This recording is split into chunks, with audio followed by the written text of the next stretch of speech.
সালাম আলাইকুম ভাই। হ্যাঁ ভাই, ভালো আছেন ভাই? আপনাদের কাজ করতেছেন, একটু ডিস্টার্ব করলাম, একটু এদিকে আসতে পারবেন? সময় একটু এদিকে আসেন। সে দর্শক, আমরা তো অনেক সেলিব্রিটির অনেকের জীবন কাহিনী শুনি, অনেক কিছু শুনি। সাধারণ মানুষের আমাদের আসলেই তারা আসলে কীভাবে কাজ করে, তাদের জীবনীটা আমরা কখনো শুনি না। তো আজকে আপনি এই যে দেখতে পাচ্ছেন একজন রাজমিস্ত্রি ভাইয়ের কাছে আমি আসছি। তো ছোটো করে তার একটা পরিচয় নিব এবং তার কাজ ক্যামেরা একটা হিসাব নিকাশ নিব। তো ভাই আমার একটু ক্যামেরার সামনে আসলে ভালো হয়।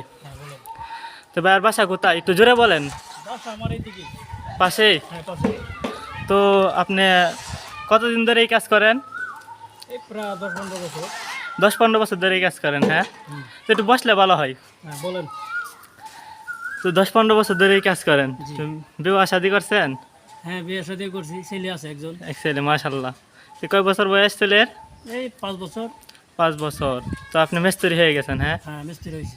তো পড়াশোনা করেন নাই? হালকা পাতলা পড়ছি, তারপরে আর সংসারের চাপে পড়া বাদ দিয়ে দিলাম। এখন কাজ করতেছেন না? কাজ করতেছি কিন্তু বেতনও পোষা না, যে কাজ করি। তো আপনার কেমন বেতন কত? 600-700? মিনিমাম 600-700 টাকা। 600 টাকা। তো আমাদের মতো ফ্যামিলির চলতে গেলে মিনিমাম 800 টাকা 1000 টাকা বেতন দিতে হয়। খরচ লাগে আসলে। চলাটা বড় মুশকিল বর্তমান যুগে এই 600 টাকায় আসলে যে দ্রব্যমূল্যের নিয়ে বাজারে গেলে কিছুই নাই, এগুলো সব শেষ। দ্রব্যমূল্যের যে ঊর্ধ্বগতি আসলে অতিরিক্ত দাম, খুব টাফ চলা। কিনো মতো চলতেছে আর কি ভাই। আসে তো আপনি কৃষি কাজ বা অন্য কিছু পাশাপাশি না, করেন? কাজ করতে পারি না, এই কারণে রাজের কাজ করতেছি। শুধু রাজের কাজ করেন? সময় হ্যাঁ। দিতে পারি না। তো আপনি যে এই যে রাজের কাজ করেন, তা আপনার দিন শেষে কেমন একটা আয় বা মাসে বছরে কেমন? বছরে বলতে এই তো একটা গরু পালেন? একটা গরু পালেন, হ্যাঁ? হ্যাঁ, একটা গরু তো আছে, আবার হালকা কিছু গৃহস্থী আছে, হালকা পাতলা, হ্যাঁ। টুকটাক মানে মিলিয়ে চলতে হয় আর কি। আচ্ছা, আপনাদের আয়টা মনে এই যে দৈনন্দিন কাজ করে নিজের ফ্যামিলির খরচ, পাশাপাশি একটা গরু যদি বছরের শেষে তো সামনে যত আগানি যা ভালোভাবে পরিস্থিতি চিন্তা ভাবনা আর কি। ও মানে একটা গরু যদি পালা হয় তাহলে দেখা গেছে যে ফ্যামিলি খরচ চালায় একটি গরুই মানে বছর শেষে একটা সম্পদ থেকে যায়। হ্যাঁ, ঠিক আছে। তো এটা বিক্রি করে মোটামুটি এই তো কিনো মতো চলতেছে আর কি ভাই। তো এখন ভালোই আছেন তাইলে, না? ঠিক আছে, এখন আমি কাজ করতেছি, আমি পরে কত বলবো আপনার সাথে, এখন চলে আচ্ছা ভাই, ডিস্টার্ব করলাম তাইলে।